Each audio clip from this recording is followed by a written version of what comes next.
गुरुजी, भगवान भक्त के प्रारब्ध को खत्म कर देते हैं। ऐसा नहीं है, ऐसा नहीं है। अगर प्रारब्ध में आपके दुख लिखा है तो भगवान दुख का संयोग देंगे, लेकिन आपको सहने की सामर्थ्य देंगे, आपको विवेक देंगे।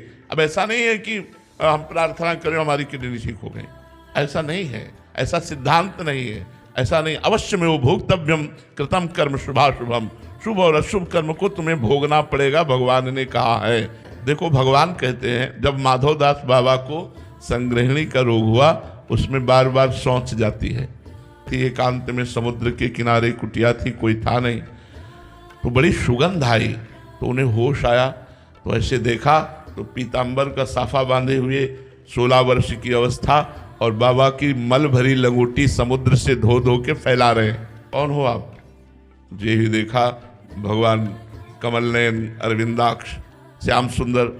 तो रो पड़े बाबा कि अरे, आपके लिए तो हमने अपना जीवन अर्पित किया है, आप ये क्या कर रहे हो प्रभु, आप हमारी लंगोटी धो रहे हो। तो भगवान ने कहा बाबा तुम्हारा कोई और है क्या? बोले आपके सिवा तो कोई और है नहीं। भगवान स्वयं माधवदास जी की लंगोटी धो रहे, भगवान स्वयं अर्जुन जी का रथ हाँक रहे। भगवान कहते हैं पग चापू और सेज बिछाऊं, नौकर बनूं हजाम, हाँकू बैल बनो गडवारो, बिना तनख्वाह रथवान, यही तो मेरे मन में ठनी, भगत मेरे मुकुटमणि।